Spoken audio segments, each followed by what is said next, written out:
went on a camping trip with 5 of my friends including me. We keep on counting 6, I'm terrified. There were bright flashes of red in the sky. It's as if someone was waving around a flare light from space, faint but noticeable. We all made UFO jokes and laughed as we nailed our tents into the ground. I knew for sure that there were 5 of us. We have all been friends since early middle school and were celebrating our high school graduation with this getaway camping trip. The flashes of red must have stopped randomly as we made conversation while fixing up our tents. Dave managed to put his tent together the fastest and told us he was going to find some branches for the fire. I remember how he had worked with me at the local gas station last year. We used to do the night shift together and it had made working at a desolate gas station much more fun than it was supposed to be. There was also Eric in the corner still reading his tent manual, fidgeting with his signature round glasses. I wasn't as close with Eric as I was with the others, but I still remember sitting with him in math class and copying his homework one time. Ava was also there talking with Sally, my cousin. Both had decided to team up and work on one tent at a time. I also have clear memories of them, hanging around at school in our usual places. In fact, I even knew Ava's younger brother as he used to beg to go with us wherever we went. I bring all this up because I'm sure that there were 5 of us including me and that I knew everyone in the group. So Dave had went to get some branches as we pulled out some foldable chairs and set them up around the fire pit. I remember feeling uneasy as the sun set and darkness began to consume the forest. The shadows of trees elongated around us as the minutes ticked by. Eric went to get a flashlight from his bag while we wondered what was taking Dave so long. He appeared soon after, the harsh rustling sounds of the bushes signifying his return. We were all buried in our chairs at this point, covered by our jackets. The temperature had dropped quickly and a slight breeze was beginning to pick up. "Geez, you guys weren't even bothered to pull out a chair for me," Dave said as he arranged all the branches in the pit. We had set up 5 chairs around the fire. I tried to rationalize the situation, but no matter how hard I focused, my head felt like it was underwater. I had perfect clarity up until that moment, but when I tried to focus on why 5 chairs were occupied when Dave hadn't sat down yet, my head seemed to just stop working as if something was reaching in and pulling out my thoughts. Instinctually, I felt even more uneasy now and I had placed why. The whole forest had gone dead silent. I looked around at the faces of the others and could tell that they had felt the same. Eric was fidgeting with his fingers, trying to scan around the group and spot the extra person, but it was futile. I scanned every face, each etched in worry and frowning in frustration except for. "It's all right, I'll get the chair myself," Dave said, breaking the silence and somewhat alleviating the tension. I got up and offered to help him. He looked into my eyes and nodded knowingly. We headed away from the fire pit towards the tents, but I kept my eyes glued on our group. "How many people are here?" I whispered to Dave as he looked around and realized that we had indeed only packed 5 chairs. In fact, every person had brought with them their own chair. They were heavy to carry and we wouldn't bring any extra needlessly. "There's 5, right?" "I mean, there's 5 chairs," Dave replied. His voice wavered as he spoke. "No, I just think maybe one of us forgot our chair," I said. My mind was struggling to address the issue head-on and now sought to find rational excuses instead.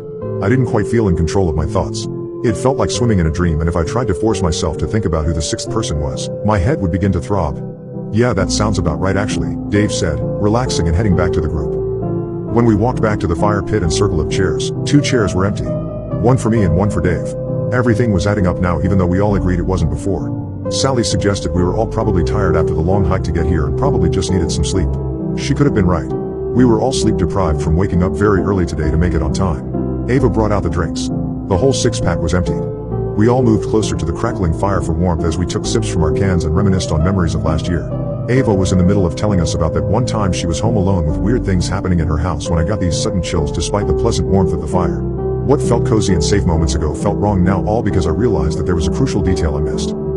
"Who started the fire?" I asked, completely interrupting Ava in the middle of her story and breaking everyone else's immersion. Everyone looked momentarily annoyed until they realized they had no answer. Once again I scanned the faces staring back at me, all barely illuminated by the light from the fire, all familiar and pale from fear. "Wasn't it you, Dave?" Eric asked. Dave shook his head. "I think the person standing behind Jenny did it," Sally said, looking over at me. I whipped my head around so quickly it hurt. My heart was pounding in my ears. There was nothing behind me except for the encompassing darkness of the woods. Staring at those tall dark trees behind me made me feel exposed. I felt like a lost bird in a vast field. "Wait, I don't know," Sally said. Her eyes had gone wide and she was shaking visibly. She continued to look around frantically as Ava moved over to her, placing her hands on her shoulders and trying to calm her down. "I think we should leave this place," Ava stuttered. "Yeah, something just doesn't feel right, but I can't put my finger on it," Dave said. "But it's so dark out in the forest now, we'd probably get lost if we leave now," someone else said. "Yeah, I think we should stay the night and leave as soon as we can tomorrow," Eric agreed. I tried to protest but realized Eric was right. The woods harbored an oppressive darkness within which navigation would be near impossible. "Let's not sleep in our separate tents just to be safe," Sally said. We all agreed. We only brought 1-person tents with us, but we could squeeze 2 if we tried. That way no one would be alone at night. Following this conversation we all got up and made our pairs. I went with Dave and Sally like always went with Ava. Eric kept complaining that he didn't have a pair, but we reassured him he did. He wouldn't accept it. I feel like at some point we all realized that there were only 5 of us and suddenly we were all huddling up in the middle of the clearing. Why do we keep thinking there are 6 of us here? Eric asked. Sweat was dripping down his face despite the cold. We had nearly left him all alone on his own under the assumption that there was another person. My stomach turned as I squeezed my eyes shut and tried to mentally recap everyone here. My head throbbed, but I kept pushing it. There's me, Dave, Eric, Ava, Sally, and... I was pointing at each of them as I said the name.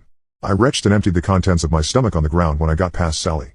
The left side of my head felt like there was a knife stuck in it. My vision was blurry. Dave held me up to stop me from collapsing and we all wordlessly started to move towards the tents as someone put the fire out. Dave helped me into a tent while the 4 outside discussed what to do. I could only focus on snippets of the conversation as the excruciating pain beating against my skull came and went in waves. Sally had the brilliant idea of arranging 3 tents together so their openings faced together at right angles in a sort of U shape so we could sleep as close as possible and also limit the entrance to our tents. Dave was about to go to help as they worked outside, but I clutched his hand and asked him to stay with me. The tents took some time to arrange. I started to feel a bit better once everyone got settled into their tents. A quick head count confirmed there were 5 of us. Eric would have to sleep in his tent alone, but he was more comfortable with it since all the tents were very close now. Looking back now, I think he was just trying to put a brave face on for us. I regret that moment deeply, letting him sleep in his tent alone. He was always less integrated in our group and knew that none of us would pair with him. Just before going to bed, we all agreed to leave as soon as the sun rose in the morning. I remember taking one last look outside the tent into the forest before trying to fall asleep. The wind had picked up and the tree branches were swaying gently. Beyond our clearing was just pure darkness. It felt like the trees were closing in on me. With the faint moonlight illuminating our clearing, I turned my head to look over at the 2 tents we had left out and saw someone standing next to them. Despite the circumstances, sleep came quickly and easily. Ava's shrill scream woke me up in the middle of the night. Dave and I ripped our tent door open to find Sally and Ava looking into Eric's tent. We pushed them aside. Eric's sleeping bag was rolled up. He was still inside it. His head in the center, face contorted in utter agony. The rest of his body rolled around it with the blue fabric now dripping with dark blood. Dave zipped up the door of the tent. Ava was in shock. Her eyes had become glassy and unfocused. Sally was shaking her repeatedly, tears streaming down her face. Dave picked up his torch and yelled at us to get up and run. We left the campsite behind and entered the trail we had come from. The 5 of us huddled together, Dave leading in the front as he cast his weak flashlight over the path so we could see it. All we had to help us get through this 2-hour trail was a small white circle of light. Even the moon failed to illuminate our surroundings through the dense foliage. Ava tripped and fell, twisting her ankle. We came to a stop. Someone said they knew how to splint it so we could keep going. They dragged her into the woods instead. It happened too quickly for any of us to process. Sally was about to run after Ava when Dave held her back. She struggled and managed to free herself, running into the trees to follow the echoes of Ava's screams. I was about to run after her, but Dave held me by the shoulders and shook me hard. "We need to get out of here, Jenny, please," he said. I hesitated but jolted into motion again when Sally's voice was cut off abruptly. She had been calling out Ava's name as she ran after her. Dave and I continued to run down the trail, trying to get to our car so we could get out of here. There was nothing we could do. At some point there were 3 of us running on the trail, Dave and I shoulder to shoulder while someone followed us closely behind.